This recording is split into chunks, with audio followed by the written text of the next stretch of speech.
Saddam be effectively disarmed without war? I think he's disarmed now. I think he's done anything. What about the unaccounted for weaponry? Chemical warfare? I know.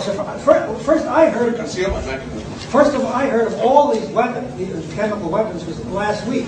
I was not. I've listened to Ritter talk, and I know Ritter's got his problems, but he seemed to be fairly well up on his facts. And Ritter always maintained that sure there was some stuff left, but it wasn't enough to amount to a damn. So effectively, he's not a threat. And that's my understanding. Now let him tomorrow night. We don't know that for a fact. Excuse me?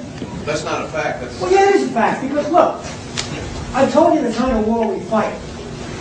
You have an idea of how much power we have. What the heck is he going to do with these weapons?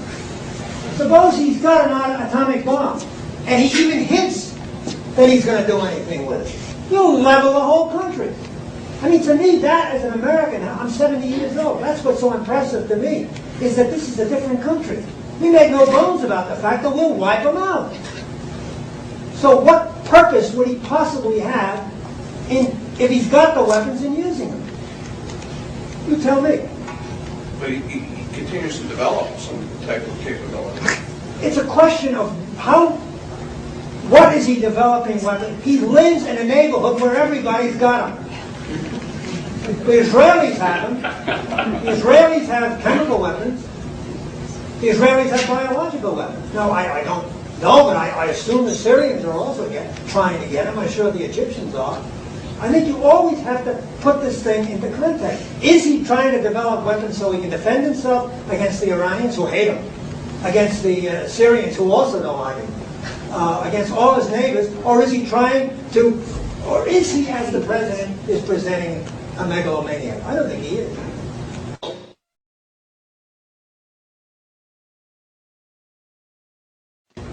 What the gentleman is referring to is the gassing of the Kurds, and although he hasn't mentioned it, specifically the incident at Halabja. Two things we know about Halabja.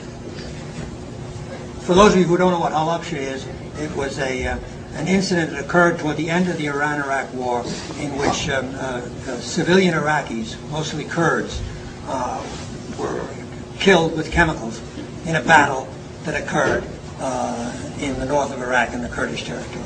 Is this different from the Marsh Arabs? Yeah, Okay. both, as the Shias, Arabs. Okay.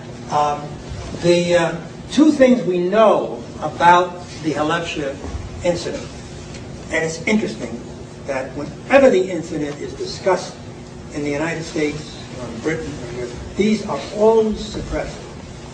These two facts. One, it was a battle. The implication is, whenever you read about it, that it was a wanton attack by the Iraqis on the Kurds because they were Kurds, and consequently it was genocide. It was not. It was a battle. The Kurdish group under Talabani Kurds, had sided with the Iranians and had enabled the Iranians to infiltrate the city of Halabja by night. In the morning, they burst from their hiding, they overwhelmed the garrison, they drove the Iraqis out. Now, that is much we definitely know. That occurred. The DIA, the Defense Intelligence Agency here in the United States, did a study of what went on in that battle immediately after the battle occurred. And they concluded, on the basis of the condition of the bodies, that the Kurds were killed with a certain type of gas which the Iraqis did not have, but the Iranians did have. And therefore, they said that it was the Iranians that killed them. Now, that also is never mentioned whenever Halabja is discussed. I'm not taking a brief for the DIA.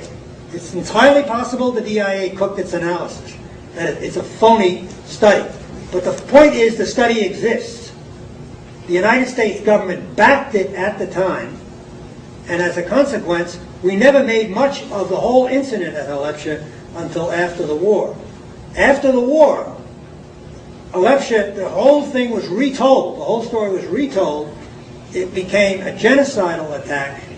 And today, if you talk to anyone, or if you read any account of that attack in the media, as I say, it's made out to be a case of genocide, and the business with the Iranians and the DIA is never mentioned. Because I was an intelligence officer at the time, because I worked with the DIA analysts that put that study together, and because they assured me that they were correct, I went along with them at the time, and I still go along with them. What does it take to get a hold of that? You can't, it's classified. You mentioned that it was Iranian gas that killed them, and yet you had just said a minute ago that they sided with Iran. So why? The United States sided with Iraq. The Kurdish group that had sided with Iran. Oh, The Kurdish because the town went back and forth, Okay. and both sides used gas. The Iraqis used mustard gas, and I believe the Iranians used a blood agent. Okay. So that was the basis, the determination. So more or less they were killed in the crossfire. You can't exonerate the Iraqis because they were using gas too. Okay. The only thing you can say is that this was a tragedy of war. Okay. It was not a deliberate case of genocide.